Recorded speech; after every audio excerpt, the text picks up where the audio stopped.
On the pavement, in Festive Road, a group of children were playing cowboys and Indians.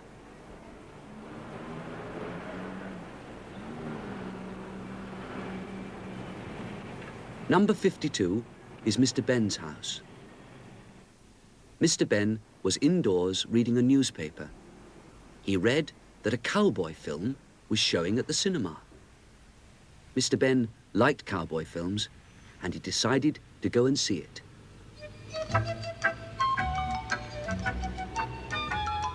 When he reached the cinema, he saw a long queue of people waiting to go in.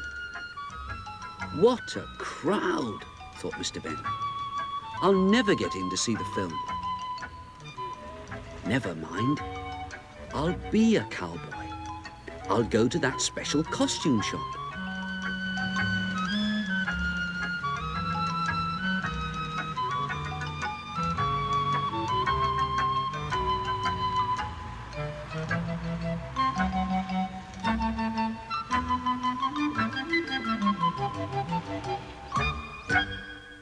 Inside the shop, as if by magic, the shopkeeper appeared. "Good morning, sir," he said. "You look as if you know which costume you want today." "Yes," said Mr. Benn, "the cowboy outfit." "Certainly, sir," said the shopkeeper. Mr. Benn took the outfit into the fitting room. Inside the room, he changed into the outfit.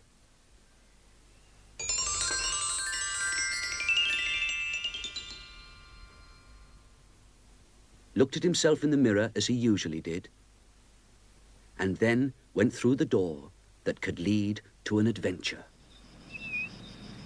Outside, Mr. Benn found himself in a rocky landscape.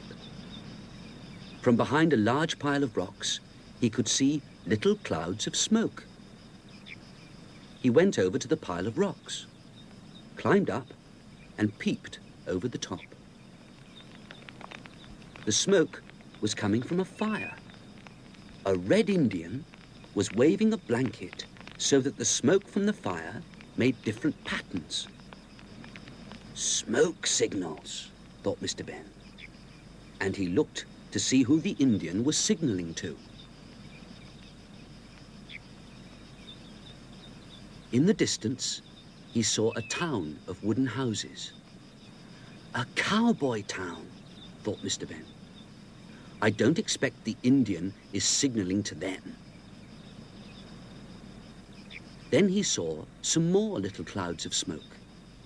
They came from a group of Indian tents. Wigwams, the Indians called them.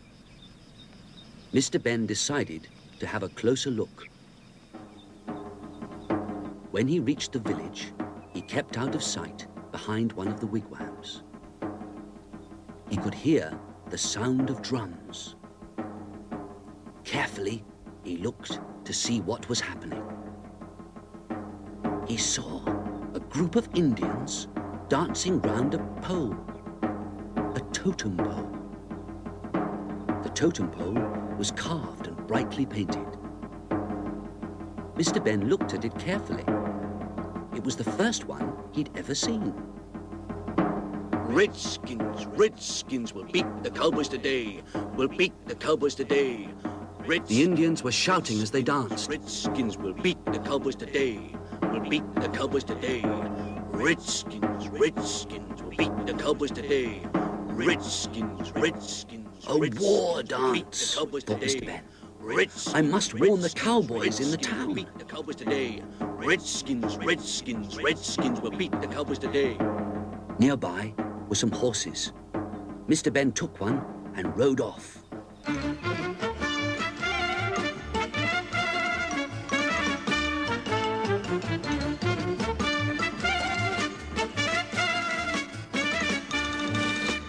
In the town, Mr. Benn fired his gun to attract attention.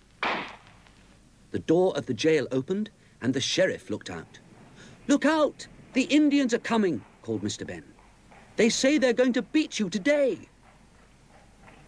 "We're ready," said the sheriff. "They will probably beat us. They always do. Still, it's a good game." "Game?" said Mr. Benn. "The hide-and-seek game, of course," said the sheriff. "Every week, the Indians play hide-and-seek with us cowboys. An Indian and a cowboy both hide. Then the Indian team looks for the cowboy, and the cowboy team looks for the Indian. The team to find the hider first wins. Every week the same thing happens. The Indian vanishes and we never find him. Sometimes the Indians don't find the cowboy, but even then it's only a draw. We never win." Just then, the Indians arrived. They smiled and waved and said they were ready to beat the cowboys again.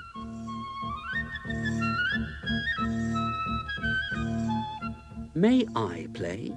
asked Mr. Benn. "Sure," said the sheriff. "You can be the man to run off and hide."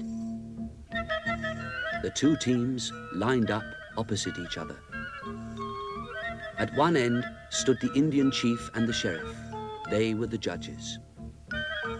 At the other end stood Mr. Benn and the Indian who was going to hide. "Ready," called the sheriff. Both teams knelt down and closed their eyes. "Go," said the chief, and Mr. Benn and the Indian ran off to hide. The sheriff and the chief began counting. 1, 2, 3, 4, 5, 6, 7, 8, 9, 10, 11, 12, 13, 14, 15, 16.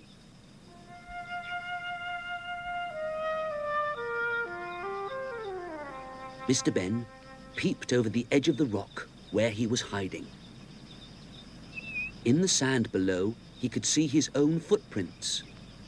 "Oh dear," he thought. "Anyone could follow those and find me easily. I must find somewhere else to hide." He looked around. Near the Indian village was a wood. Mr. Benn had an idea. He ran towards the wood, making sure that he was leaving a good trail of footprints for the Indians to follow.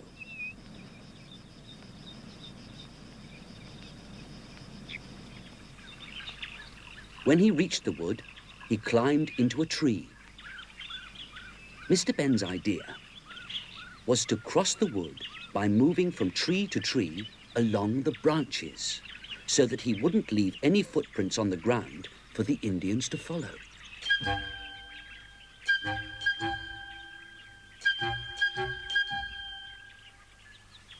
When he reached the other side of the wood, he was very near the wigwams. The next part of the plan was to walk backwards to the wigwams with bare feet. Now it will look as if someone with bare feet has walked from the Indian village to the woods, he thought. The village is the last place they will look for me. Mr. Benn hid in one of the wigwams. Through a slit in the side, he could see the totem pole. It looked even taller than he remembered it. There were the heads, the animals, the fish, the large bird, and the Indian on top. The Indian on top? That wasn't there before. It was an Indian, all right. The Indian who was hiding from the cowboys. 95, Back at the start, the counting had 98, almost finished. 99, 100. The teams rushed off to find Mr. Benn and the Indian.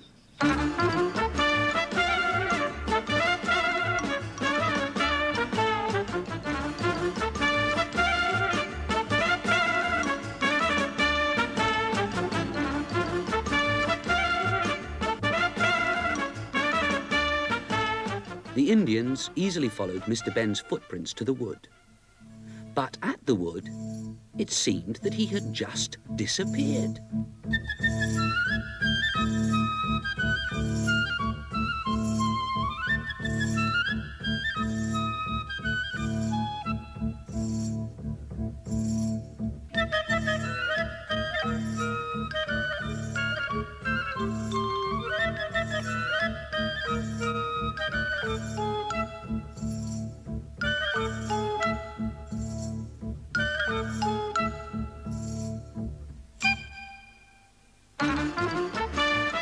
Meanwhile, the cowboys had followed the Indian to the village, but they just couldn't find him anywhere.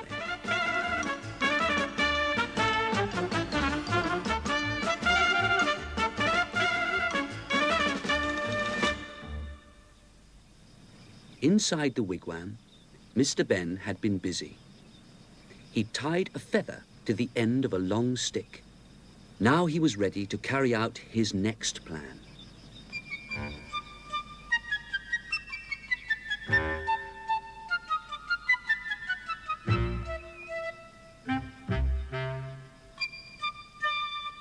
Suddenly, from above the cowboys, came a laugh.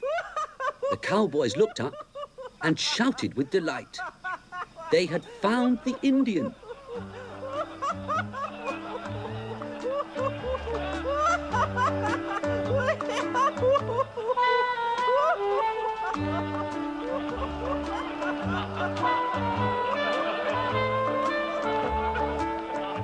Then they saw the stick with the feather. And Mr. Benn came out of the wigwam. The sheriff said, "You tricked the Indians when you hid, and you found the hiding Indian. You won the game for us. Thanks to you, we won for the first time ever. You deserve a prize." And he gave Mr. Benn his badge. And when Mr. Benn asked the Indians if they would do their dance for him, even they were happy.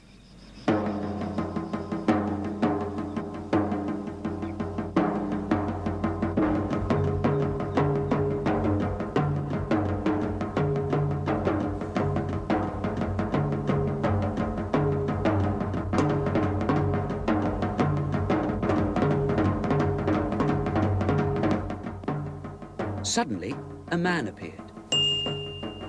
He asked Mr. Benn to show him where he had hidden.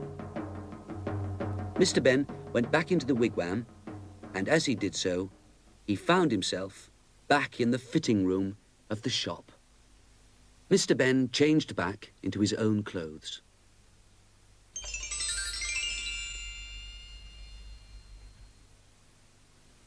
He went back into the shop and returned the cowboy outfit. "Thank you," he said to the shopkeeper. "May I keep the sheriff's badge?" "Of course you may, sir. You earned it," said the shopkeeper. Back in Festive Road, the children were now playing hide and seek.